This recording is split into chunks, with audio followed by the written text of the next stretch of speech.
오늘 함께 읽으신 본문의 말씀 중심으로 특별히 13절 끝부분을 중심으로 예수님께 배우는 기도 11번째 시간을 여러분과 함께 하도록 하겠습니다. 예수님에게 배우는 기도 중에 오늘은 11번째 시간인데요, 그 중에서도 주기도문의 마지막 시간이 될 것입니다. 다음 주에는 또 다른 기도와 관련된 예수님의 말씀을 저희가 배우게 될 텐데, 우리 2부 찬양대에서 오늘 주기도문의 마지막 설교인 줄 아시고 주기도문으로 찬양을 해주셨습니다. 너무 은혜로운 찬양 감사를 드리고요. 오늘 저희들이 한번 13절을 같이 한번 다시 읽도록 하겠습니다. 13절만 다시 한번 읽겠습니다. 우리를 시험에 들게 하지 마시옵고 다만 악에서 구하시옵소서. 나라와 권세와 영광이 아버지께 영원히 있사옵나이다. 아멘. 저희가 오늘 다룰 부분은 나라와 권세와 영광이 아버지께 영원히 있사옵나이다. 아멘. 이 부분을 저와 여러분이 다루도록 하겠습니다. 설교 제목은 하나님으로 살아야 합니다, 이렇게 잡았습니다. 여러분, 제가 주기도문을 여러분과 함께 다루면서 주기도문은 주문이나 마치 어떤 부적에 쓰여져 있는 글처럼 우리가 생각하는 경향이 있다면 그것은 바꿔야 한다고 말씀을 드렸습니다. 주기도문은 그냥 기도를 배우는 어떤 주문 같은 글이 아니라 주기도문에는 아주 특별한 의미가 담겨져 있습니다. 주기도문은 예수님께서 하나님의 백성들이 이 땅을 살아갈 때 어떤 태도와 자세로 무엇을 누구에게 구하고 그리고 바라고 추구해야 하는지에 대한 아주 그리스도인의 정체성을 잘 그려놓은 글이라고 할 수 있겠습니다. 그래서 주기도문은 우리가 누구인지를 설명해 주는 내용이 담겨져 있습니다. 주기도문을 잘 살피면 하나님이 누구이신지를 바르게 알고 살아가게 될 것입니다. 동시에 주기도문을 잘 저희가 읽어가면 하나님께서 우리에게 원하시는 것이 무엇인지를 알 수 있게 될 거고요, 주기도문을 잘 살피게 되면 우리에게 그것을 원하시는 하나님 앞에 우리들의 삶의 태도는 어떠해야 하는지를 주기도문이 아주 압축하여 써놓았다라고 할 수 있겠습니다. 그러니까 단순히 주기도문은 기도문에 그치는 것이 아니라 우리 예수 믿는 사람들의 삶의 정체성에 대한 이야기라고 할 수 있겠습니다. 주기도문은 하나님이 누구라고 말씀하십니까? 주기도문은 하나님이 우리의 아버지라고 말씀하십니다. 주기도문은 우리가 누구라고 말씀하십니까? 우리는 이 땅을 살고 있지만 그냥 한 개인의 생명을 가진 사람으로 그치는 것이 아니라 하늘 아버지의 자녀라고 우리에게 말하고 있습니다. 그러면서 기도 제목을 알려주시잖아요. 기도 제목을 알려주신다는 게 뭘까요? 우리가 무엇을 추구하며 살아가야 하는가를 말해주고 있는 것입니다. 우리는 땅만을 추구하면 안 된다고 하나님과 관련된 기도 3가지 알려주시죠. 그리고 하늘만 추구하면 안 된다고 땅과 관련된 기도 제목을 우리에게 알려주시는 거예요. 우리들의 인생이 어떻게 요약될 수 있는가? 그러므로 우리들은 인생을 살아가면서 하늘을 추구하며 동시에 땅을 추구하는 것입니다. 동시에 땅을 추구하면서 하늘을 추구하는 것입니다. 그러니까 여쭤보아야죠. 여러분과 저는 요즘에 무엇에 대해서 이렇게 마음을 많이 쓰고 있는가를 물어보시고 나서 그것이 만약에 땅이라면 내가 하늘을 놓치고 있는 것은 아닌가 생각하면서 하늘 가치를 손에 붙여보셔야 합니다. 동시에 여러분은 너무 추상적이거나 혹은 영적이라고 하는 것에 추구하느라고 땅의 문제를 소홀히 하십니까? 부부관계의 문제를, 가정의 문제를, 자녀와의 관계의 문제를, 물질의 문제를, 건강의 문제를, 육체의 문제를 너무나 소홀히 다루고 있습니까? 그렇다면 여러분은 그 부분을 꼭 붙드셔야 합니다. 예수 믿고 살아가는 삶이라고 하는 것은 원칙적으로 보면 저와 여러분이 정해져 있는 시간을 사는 것입니다. 그죠? 각자 길이가 좀 다를 뿐이지만 태어남과 죽음 사이에 일정한 시간을 사는 것입니다. 어떤 이는 70년, 어떤 이는 80년, 어떤 이는 더 긴 시간, 어떤 이는 조금 더 짧은 시간을 사는 것이겠죠. 짧고 길의 문제만 있을 뿐 똑같은 건 뭐냐 하면 정해져 있는 시간을 산다라고 하는 겁니다. 그 정해져 있는 시간을 어떤 태도로 살라고 하나님께서 말씀하시는가? 그 정해져 있는 시간 동안에 하늘과 땅을 같이 붙들고 살아가라고 하는 거예요. 예수 믿고 살아가는 사람들의 이 땅의 삶이 매우 중요합니다. 여러분, 우리는 천국을 지향하면서 살지만 땅을 소홀히 하는 게 아니에요. 그래서 우리들의 기도 제목 가운데 일용할 양식에 대한 기도를 예수님 말씀해 주시는 거예요. 우리들의 기도 제목 가운데 다른 사람과의 용서의 문제를 기도 제목을 알려주시는 거예요. 우리들의 기도 제목 가운데 우리가 자꾸 하나님의 선에서 벗어나는 말과 벗어나는 표정과 벗어나는 태도로 살지 말라고 시험에 들지 않도록 기도할 것을 말씀하고 계시는 거예요. 그럴 뿐만 아니라 우리는 자칫하다가 보면 이 땅이 전부인 것 같아요. 물질의 문제가, 건강의 문제가, 사랑과의 관계의 문제가. 그런데 여러분, 이 문제는 저희들이 살아가는 동안에 항상 우리에게 문제가 될 거예요.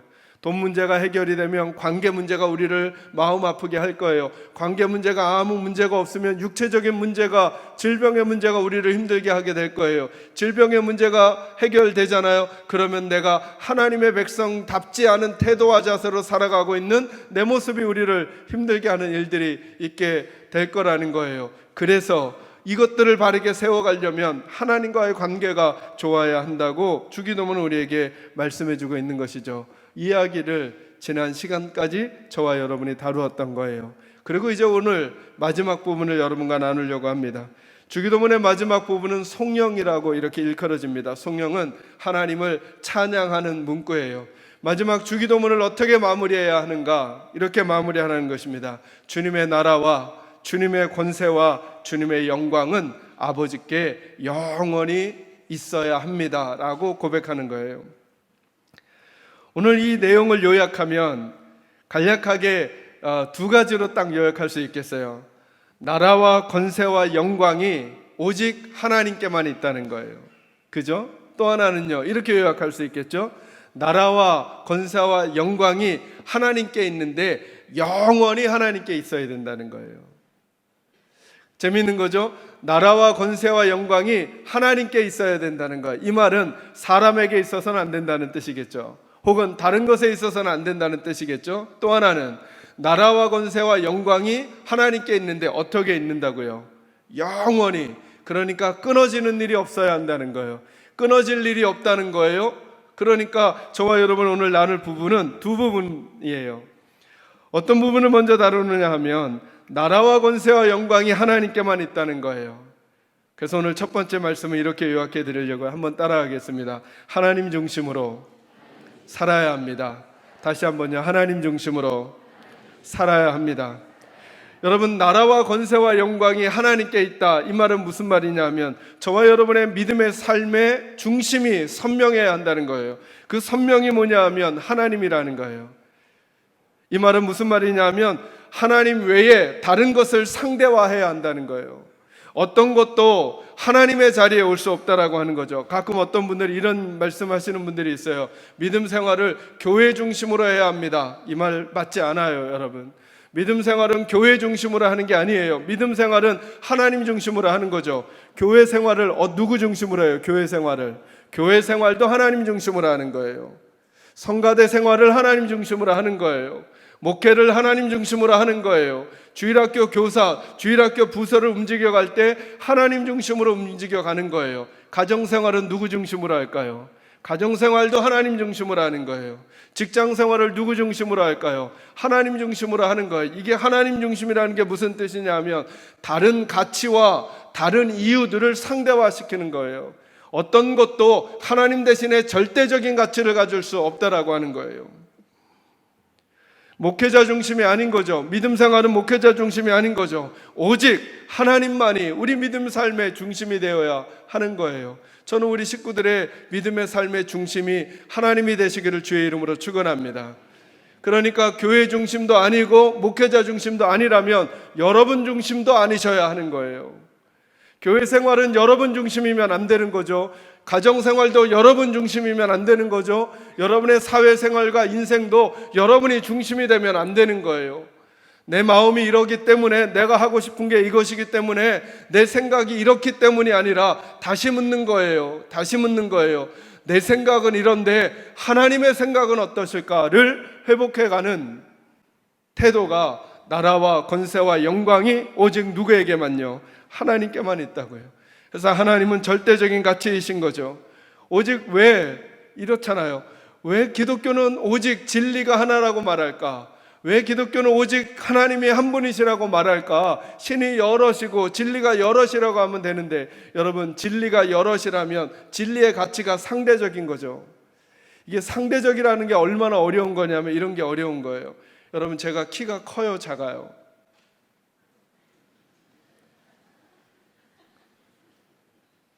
저보다 키가 작으신데 저보고 작다라고 하면 제가 좀 기분이 나쁘죠. 네. 제가 키가 클까요, 작을까요? 이건 상대적인 거죠. 그죠? 저보다 작은 아이 옆에 있으면 좀 큰 거죠. 그죠? 저보다 크신 분 옆에 있으면 저는 작은 거죠. 이걸 가리켜 상대적이라고 하는 거예요. 규정할 수가 없는 거예요. 규정할 수가. 때에 따라 다 달라지는 거예요. 진리가 상대적이라면 그 진리는 가치가 있는 것인가라고 묻기가 어려운 거예요. 왜요? 어떤 상황에서는 작아지고 어떤 상황에서는 커지니까 절대적인 것이라고 붙들 수가 없는 거죠. 하나님은 한 분이시라는 말은 무슨 말일까요? 하나님은 한 분이시다. 하나님 외에 다른 어떤 것도 신이 아니라는 거예요. 다른 어떤 것도 아무리 신기해도, 아무리 힘 있는 것 같아도, 아무리 능력이 있어 보여도 하나님 외에 그 누구도 신이 될 수 없음을 말하는 거예요. 신기한 돌은요, 그 돌에 동전이 붙어요. 그 돌은 뭘까요? 그냥 돌이죠, 뭐. 동전이 붙는 돌. 가끔은 막 TV에 그러는 거예요. 무슨 이렇게 마리아상이나 위해서 이렇게 피눈물을 흘린다는 거예요. 그 마리아상은 뭘까요? 그게 뭐든지 간에 그는 뭐는 아니에요. 신은 아닌 거예요. 어떤 사람이 앞니를 맞춘다고 쳐요. 그 사람은 뭔가요? 그냥 그러는 사람인 거예요. 그런 신이 될 수 없다는 것이, 하나님 외에 왜 이 태도가 중요한 거냐면, 오직 하나님만을 절대시하게 되면 다른 것에 대한 바른 태도와 자세를 가질 수 있게 된다는 거예요. 여러분, 세상에 이 컵이 명품이라고 쳐요. 이 컵이 세상에 딱 하나만 존재한대요. 딱 하나만. 그러면 이렇게 생긴 컵을 딴 데서도 봤어요. 그건 뭐예요? 그냥 가짜라고 하면 답이 딱 나오잖아요. 그죠? 진짜는 여기 하나만 딱 있는 거니까 아무리 똑같아도, 아무리 그럴듯해도 다 가짜라는 거죠. 왜 하나님께서 우리로 하여금 하나님 중심주의로 살게 하시는가? 하나님만을 마음속에 선명하게 보시게 되면 다른 것들에 대한 가치를 바르게 알고 살아가게 될 거라는 거예요. 아, 이게 진짜가 아니구나. 어떨 때는 내게 돈만 있으면 내 삶이 다 될 것 같은데 오직 진리는 하나님밖에 안 계시다라고 한다면 이건 내 삶의 정답이 될 수 없구나 알아차려야 한다는 거예요. 빨리 하나님을 절대시하고 다른 걸 상대화하는 거죠. 나라와 권세와 영광이 오직 아버지께만 있다는 거예요. 다른 것에 있지 않다는 거예요. 이 말은 하나님만이 우리 가운데서 높임을 받으실 분이라는 거예요. 그래서 저는 믿음 생활의 가장 중요한 태도가 뭐라고 여기느냐 하면 우리의 한계를 인정하는 거예요. 하나님만이 온전하셔요. 하나님만이 온전하시면 나머지 모든 존재는요 온전하지 않아요. 모든 걸 알 수 없어요. 어떤 것이 내게 맞다고 생각할지라도 나도 틀릴 수 있는 거예요. 잘못 판단할 수 있는 거예요. 철저하게 우리의 한계를 인정하는 거죠. 하나님의 절대적인 능력을 인정한다고 하는 것은 우리들의 한계가 있는 인생의 능력과 상황을 인정하고 살아가는 거죠. 그렇기 때문에 우리가 모두 어떤 사람도 어김없이 하나님 앞에 기도하며 살아야 하고 하나님께 도움을 청하며 사는 거죠. 누군가 사람은 자꾸 정답을 내리려고 하는 거예요. 그런데 여러분, 하나님을 절대화해 놓게 되면 금방 할 수 있어요. 사람이 정답을 내리잖아요. 아, 이건 정답이 아니구나. 정답은 하나님만 내리실 수 있어요. 마지막 판단, 마지막 마침표는 하나님만이 내리는 거죠. 그러니까 누군가 마침표를 찍었어요. 그럴 때 우리는 또다시 말할 수 있는 거예요. 아직 하나님께서 마침표를 찍기 전까지는 아직 끝이 아니다라고 우리는 결정을 내리고 하나님의 백성의 태도와 자세가 무엇인지를 선택할 수 있다라고 하는 거예요. 우리의 부족을 인정하고 우리들의 부족을 인정하는 그 태도로 나를 부인하고 하나님의 도움을 바라는 거예요. 저는 그래서 기도가 너무 중요하다고 생각해요. 기도의 본질이 무엇인가? 내 부족을 느끼는 사람들이 하나님의 도움을 청하는 거예요. 내 부족을 느끼는 사람들이 누가 기도하지 않는가 생각해 보면, 기도하지 않는 사람들의 본질을 캐보면 답을 가지고 있는 사람은 기도하지 않는 거예요. 이 병은 못 고쳐. 답을 가졌어요, 이미. 그럼 기도가 안 되는 거예요. 이 상황은 안 변해. 내가 답을 가졌어요. 그러니까 더 이상 기도하지 않는 거예요. 기도는 언제 가능한가? 내가 나를 부정하고 부인하는 거예요. 내가 보기엔 이 병은 못 고쳐 라고 내게 답이 생겨요. 그러나 내 판단이 100점짜리는 아니야 라고만 생각한다면, 하나님이 손대신다면 다른 일이 일어날지도 몰라 라고 하는 가능성을 열어만 온다면 우리는 또다시 다 기도할 수 있는 시간을 갖게 된다는 거예요. 저는 저와 여러분이 하나님 중심주의로 살기를 주의 이름으로 축원합니다. 여러분, 그래서 늘 보면 어떤 세상 일도 마찬가지예요. 똑같은 일을 다 다르게 해석해요. 다 다르게. 그래서 결국은 믿음은 해석의 차이라고 제가 늘 말씀드리죠. 어쩌면 이렇게 똑같은 일을 다르게 해석할까요? 요즘에 우리나라가 일본과 막 그런 관계가 있잖아요. 여러분, 이거 가지고 온 나라 백성들이 다 똑같이 해석할까요? 다르게 해석하는 분도 있을까요? 다르게 해석하잖아요. 그죠? 어떤 이들은 이쪽으로, 어떤 이들은. 왜 그렇게 생각할까요? 그들이 가지고 있는 중심이 무엇이냐에 따라 그들의 해석이 나오는 거예요. 저와 여러분의 중심이 하나님 계시잖아요. 그러면 하나님 중심의 해석을 하고 살아갈 수 있어요. 더 재밌는 건 뭐냐 하면, 이 두 가지 해석 중에 역사는 어느 쪽으로 흘러갈까요? 가봐야 한다니까요. 가봐야. 20일 뒤에, 일주일 뒤에 일본이 어떤 태도로 다시 뒤바꿀지 철회할지 우리 잘 몰라요, 여러분. 아니면 그것을 계속 견제할 때 그것이 도리어 우리한테 유익이 될지 우리 잘 모르는 거죠. 우리 인생이 그렇다니까요, 여러분. 그런데 저와 여러분이 그러기 때문에 믿음이라고 하는 게 너무나 소중한 게 뭐냐면, 하나님이 절대적인 가치이신 하나님이 내게 중심이 되면 저와 여러분이 하나님 때문에 바른 태도와 자세를 취해갈 수 있다는 거예요. 한번 주기도문을 마무리해가면서 한번 여쭤보세요. 여러분의 인생은 하나님이세요? 여러분의 중심은 여러분이세요? 여러분의 중심은 하나님이세요? 아니면 하나님이 아닌 다른 어떤 것이세요? 한번 여쭤보고 저와 여러분 모두가 하나님 중심으로 살게 되기를 주님의 이름으로 축원합니다. 두 번째로 저희가 나눌 이야기가 인 거죠. 그런데 그 나라와 권세와 영광이 아버지께 있는데 어떻게 아버지께 있다고요? 영원히 있다고요. 영원히. 여러분, 이 영원이란 말은 무슨 말이에요? 끊어지지 않는다고요. 어느 영역에서는, 어느 시간에서는 하나님의 나라와 권세와 영광이, 하나님의 다스림과 하나님의 권능과 하나님의 영광이 어느 부분에서는, 어느 시간에서는 끊어지거나 어느 부분에서는 영향을 미치지 못하는 부분이 없다는 거예요. 끊어지지 않는다, 변하지 않는다, 바뀌지 않는다, 달라지지 않는다. 이게 영원이란 뜻이죠. 그죠? 우리 가정이 아무리 어려워도 나라와 권세와 영광은 하나님께 영원히 있는 거예요. 지금도 있는 거예요. 지금도. 그 권세를 하나님이 붙들고 계시는 거예요. 오직 하나님께 있으며 항상 그렇다는 거예요. 다스림도, 마지막이라는 선언도, 그 근거와 방향도, 어떤 일도, 어떤 상황에서도, 어떤 위치에서도 나라와 권세와 영광이 하나님께 영원히 있는 거예요. 지금도 있는 거예요. 지금도. 과거에도 있었고 지금도 있었고 앞으로도 나라와 권세와 영광은 오직 하나님께만 있을 거예요. 세상 사람들이 세상을 주관해가는 것 같고, 과학자들이 주관하는 것 같고, 철학자들이 주관하는 것 같고, 경제적인 힘을 가지고 있는 이들이 주관하는 것 같아 보여요.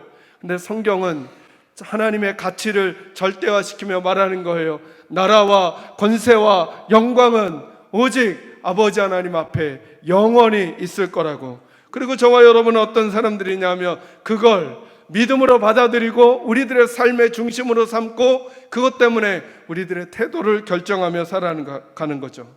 그러니 이 말씀이 이렇게 말하는 거죠. 그러니 절대 방향을 바꾸지 말라는 거예요. 절대 태도를 바꾸지 말라는 거예요. 절대 낭망하지 말고 하나님의 백성이 견지해야 될 그 모습과 그 표정과 그 눈빛과 그 태도와 그 자세를 지켜내라는 거예요. 재밌는 거는요, 이거잖아요. 이 주기도문을 예수님께서 초대교회 백성들에게 알려준 거잖아요. 초대교회 성도들은 이제 예수님이 돌아가신 이후에 어떤 시대를 살아요? 핍박받는 시대를 사는 거예요. 로마 시대에는 무덤으로 알려져 있던 카타고만에서 몰래 모여서 예배를 드렸어야 했어요. 예수 믿는 것 때문에 사지가 찢어지기도 하고 사자의 밥으로 던져질 수밖에 없는, 어찌 보면 이렇게 읽어낼 수 있는 상황일 수 있는 거죠. 아니 도대체 우리가 믿는 예수는, 우리가 믿는 하나님은 도대체 무슨 힘이 있는 거야? 우리가 예수 믿는 것 때문에 이렇게 죽어가고 우리 가족이 핍박을 당하고 옥에 갇히고 그러는데도 아무 변화가 일어나지 않는 것 같은 상황에서도 그들은 이 주기도문을 외웠던 거예요. 나라와 권세와 영광은 오직 누구에게만요? 아버지 하나님께만. 어떻게요? 영원히 있다는 거예요. 그럼 여러분, 그들의 생각을 한번 해보는 거예요. 그 핍박받으면서 숨어서 몰래 예배하면서도 그들의 입의 고백은 뭐냐 하면, 지금도 하나님의 권세가 지금도 존재하고, 지금도 나라는 하나님의 것이고, 지금도 영광은 하나님의 것이라고 그들이 그 핍박 가운데서도 외치며 살았던 거예요. 그래서 여러분, 어찌 보면 기도는 삶이기도 한 거죠. 기도하는 순간 그렇게 살아가는 거죠. 하나님의 도움을 구하는 순간 도움이 내게 임할 것을 믿는 태도와 자세를 내가 가져버리는 거예요. 그리고 그 태도로 살겠다는 결단과도 같은 것이죠. 맞아요. 상황과 형편은 우리를 자꾸 흔들어내요. 흔들어서 하나님의 백성의 방향을 바꾸려고 해요. 소망에서 절망으로 우리를 바꿔내려고 해요. 용기에서 낙심으로 우리를 바꾸려고 해요. 상황은 우리로 하여금 바라볼 것을 바라보지 않고 다른 것을 바라보도록 자꾸 우리를 키질하는 거죠. 그때 주님이 가르쳐 주신 기도를 우리가 묵상하는 거예요. 나라와 권세와 영광은 아버지께 어떻게 있다고요? 영원히 있다고요. 지금도 하나님이 우리를 다스리시고, 하나님이 우리 가정을 다스리시고, 하나님이 우리 교회를 다스리시고, 하나님이 우리 나라를 다스리시고, 하나님이 이 세상 역사를 주관하시는 분이심을 믿는 믿음이 우리에게 있기를 주의 이름으로 축원합니다. 그러므로 오늘 또다시 예수의 사람들이 해야 할 일이 있어요. 아무리 나라가 혼란해도, 아무리 교회가 혼란해도, 아무리 가정이 혼란스러워도 하나님 앞에 엎드려 있는 기도하는, 그리고 하나님을 앙망하는 입술들과 영혼들이 필요한 거예요. 늘 말씀드리죠. 어두운 게 문제가 아니라 빛이 없는 게 문제인 거예요. 혼란스러운 게 문제가 아니라 그 혼란스러운 배 안에 예수님이 계신가 계시지 않은가가 중요한 거예요. 아무리 배가 뒤집히려 해도 예수가 그 안에서 주무시고 계신다면 우리가 자더라도 아무 일도 생기지 않는 거예요. 세상은 많은 정보와 지식으로 우리로 하여금 이 세상이 얼마나 불안한 것을 충분히 알려줬어요. 우리들의 중심에 무엇을 둘 것인가 결정하시고, 저는 저와 여러분이 주님 중심으로 살아가게 되기를 주의 이름으로 축원합니다. 한 가지만 더 하겠습니다. 그런데 여러분, 저와 여러분이 조금 더 묵상할 게 뭐냐 하면, 이 나라와 이 권세와 이 영광이 내 나라가 아니라 주님의 나라고, 내 권세가 아니라 주님의 권세고, 내 영광이 아니라 주님의 영광이 영원하고 변하지 않기를 소망하고 갈망한다라고 하는 고백이 여기 있는 거예요. 그러니까 여러분, 기도는 말씀드린 대로 기도하는 순간 그건 우리들의 삶이 되고 우리들의 태도가 되는 거죠. 그래서 어떤 목사님 그렇게 말씀하시더라고요. 기도는 기도라는 거예요. 기도는 기도라는 게 무엇일까? 기도는 기도한 것으로 끝나는 게 아니라 삶 속에서도 그 삶으로도 계속 그것을 구한다는 거예요. 기도는 입으로 그것을 구했지만 삶으로도 그걸 구한다는 거예요. 하나님, 이 상황을 변화시켜 주세요라고 기도했다면 이 상황이 변화되도록 내 삶으로도 그걸 살아낸다는 거예요. 그러니까 우리는 내 나라가 아니라 주님의 나라를, 내 권세가 아니라 주님의 권세를, 내 영광이 아니라 주님의 영광이 영원하고 변하지 않기를 사모하고 그걸 갈망하고 추구하는 삶을 살아가야 한다는 거죠. 어제도 오늘도 영원토록 그러기를 소망하는 태도가 우리에게 필요하다는 거예요. 어떤 영역에서요?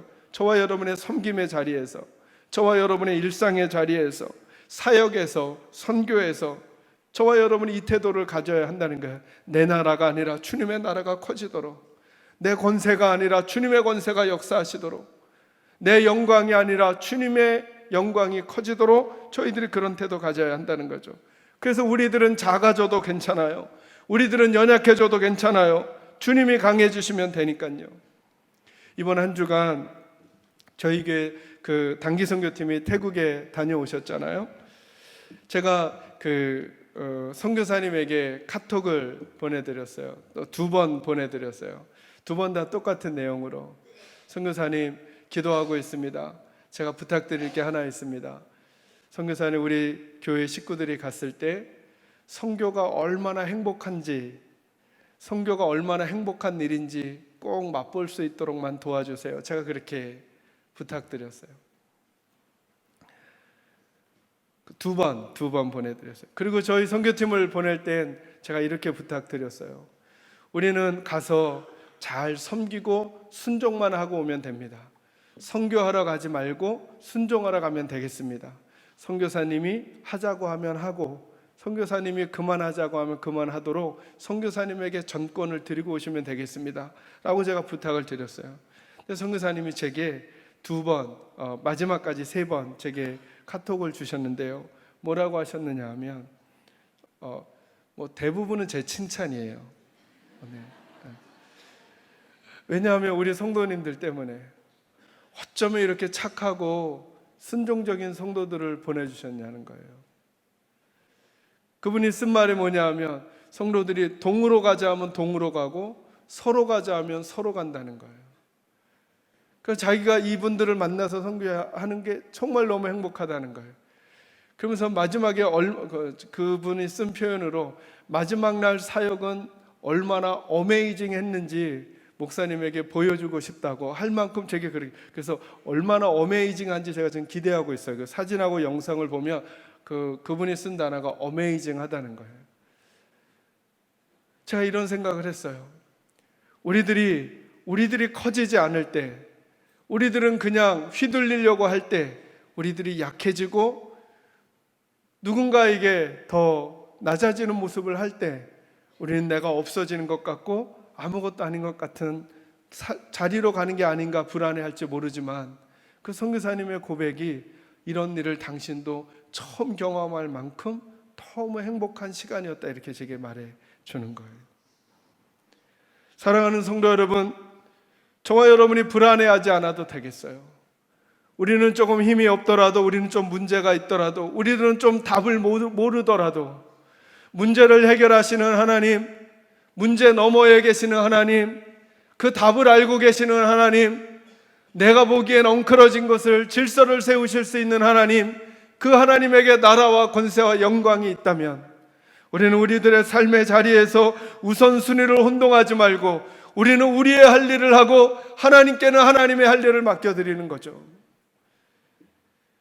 제가 지금도 잊을 수 없는 건, 언젠가 저희 성도 가운데 제가 부교육자로 있을 때예요. 저랑 같이 있었던 전도사님과 함께 그분을 기도해 주러 갔어요. 갑자기 암이 생겨서 위독하다는 거예요. 제가 간절히 살려달라고 기도하고 나오니까 이 전사님 고민이 많으신 분인데 제가 이렇게 묻는 거예요. 목사님, 어차피 암이 발생하고 그래서 곧 생명이 위독해질지도 모르는데, 그러면 천국에 대한 소망을 더 많이 말해주는 게 낫지 이렇게 살려달라고 기도하는 게 목사님 정말 소용이 있을까요? 제게 그러는 거예요. 제가 그 전사님께 이렇게 말씀해 드렸어요. 전사님, 기도라는 게 뭐지? 기도는 내가 원하는 것을 하나님께 아뢰는 거 아니야? 맞아, 전사님, 내가 기도하더라도 하나님이 그의 생명을 데려가셔야 한다면 데려가시겠지. 그러나 기도는 내가 원하는 것을 하나님께 알려드리는 것 아니야? 나는 그 아이를 보면서 하나님이 살려주셨으면 좋겠어. 조금 더 나와 함께, 조금 더 가족들과 함께, 조금 더 우리 성도들과 함께 있었으면 좋겠어. 이게 내 바람이야. 하나님이 그를 데려가실지 더 살리실지 내 몫은 아니지만, 내 몫은 내가 원하는 걸 하나님께 알려드리는 거야. 전 지금도 그 태도를 가지고 있어요. 그래서 그 다음 주에 다시 재검을 했는데 오진으로 나왔어요. 만약에 제가 그날 너 잘 죽어야 돼, 천국 바라보면서 잘 죽어야 돼, 남은 시간, 제가 이렇게 말해주고 왔다고 한다면 그 아이도, 그 아이의 어머니도 저를 다시는 안 보지 않았을까요, 여러분? 맞아요. 우리 건강할 때 천국을 소망해야 돼요, 여러분. 이 땅이 전부가 아니라 천국이 있다는 걸 소망해야 돼요. 그러나 여러분, 기도 복잡하게 생각하지 마셔야 돼요. 지금 예수님도 우리에게 기도 처음부터 마지막까지 어떻게 해야 하는가를 알려주시는 게 아니에요. 기도하는 우리들이 누구인지, 기도를 들으시는 하나님이 누구인지 알려주시는 거예요. 기도는 어떻게 하면 되는가? 하면 돼요. 기도는 하면 되는 거예요. 여러분의 상황에서 기도하셔야 돼요. 그냥 목사님 저 기도할 줄 모르는데요. 기도할 줄 모른다고 하나님께 기도하세요. 하나님 무슨 말을 해야 할지 잘 모르겠는데요. 하나님 나 무슨 말을 해야 될지 잘 모르겠어요 라고 하나님께 입을 열어보셔요. 그러면 하나님이 알려주실 거예요. 우리의 문제가 뭔지, 우리의 아픔이 뭔지, 우리가 진짜 어디에 걸려서 지금 쓰러져 있는지 하나님 기도하게 하실 거예요. 기도는 하면 되는 거 한번 따라합니다. 기도는 하면 된다. 다시 한번, 기도는 하면 된다. 기도를 배우실 필요 없어요. 기도를 누구한테 배우려고 할 필요 없어요. 물론 더 깊은, 더 넓은 의미의 기도가 무엇인지를 이해하려면 배움이 필요 없다는 걸 말하는 게 아니에요. 그러나 실제로 하나님과의 관계에서는 기도는 하면 되는 거예요. 여러분 저를 만나시는 방법이 뭘까요? 이건 또 무슨 소린가 싶으시죠? 저를 만나시는 방법이 뭘까요? 만나면 되는 거예요. 그냥 저를 만나실 때 무슨 어떤 절차와 뭐가 있는 게 아니잖아요. 그죠? 그냥 지나가시다가 저를 만나고 싶으면 만나시면 되는 거죠. 말을 거시는 거죠. 목사님 어떠세요? 목사님 잘 지내세요? 목사님 어디 불편한 데는 없으세요? 좋은 일 없으세요? 목사님 차 한잔 가능하세요? 말만 하시면 되는 거예요. 근데 제 방에 오시는 성도님들마다 꼭 뭐라 그러시냐면, 목사님 너무 바쁘셔서 저를 만나실 시간이 없으실 것 같아서. 그리고 한 번도 안 물어봤어요, 저한테. 너무 많은 분들이 식사하자고 하실 것 같아서 저한테 식사하자고 한마디도 안 하신 거예요. 목사님 시간 되세요? 목사님 차 한잔, 목사님 잠깐 5분 동안 말만 하시면 만나게 되시는 거죠. 이해되셨죠? 하나님과도 똑같다니까요. 기도는 하면 되는 거예요. 여러분 지금부터 기도하셔요. 여러분 마음속에 답답하고 힘들고 어렵고 답이 안 나오는 것 같은 것 가지고 그냥 답을 하시는, 나라와 권세와 영광을 지으신 아버지 하나님 앞에 기도하면서 그분은 우리의 인생을 어떻게 인도해 내시는지, 그럴 만약에 내가 염려한 대로 답이 나오더라도 달라지는 게 있죠. 그 답이 나올 때까지 나는 지금 누구와 그 길을 걸어가고 있어요? 하나님과 얘기하면서 걸어가는 거잖아요. 답이 정해져서 하나님께 기도하지 않으면 하나님과 얘기도 안 하고 그 시간을 지내는 거예요. 낙심하고 절망하고 포기하고 망가뜨리면서. 근데 답이 나왔는데 그 답을 내가 답으로 여기지 아니하고 하나님을 답으로 여기면 그 답이라고 하는 시간이 올 때까지 나는 누구와 교제하는 거예요? 하나님께 말하고 하나님께 던져드리고 하나님께 쏟아내고 하나님 앞 울고 하나님께 부르짖고 하나님 붙들고 하면서 그 시간까지 가는 거죠. 근데 그 시간, 내가 답이라고 했던 그 시간, 그 상황이 왔는데 하나님이 그 시간을 연장하실지, 하나님이 그 상황을 바꾸실지 내가 결정하지 않고 하나님께 드리는 인생이 저와 여러분에게 주어져 있는 특권과도 같은 인생이라는 거예요. 오직 나라와 권세와 영광은 하나님께 영원히 있음을 믿으며 그것을 살아내는 저와 여러분이 되기를 주님의 이름으로 축원합니다. 기도하겠습니다.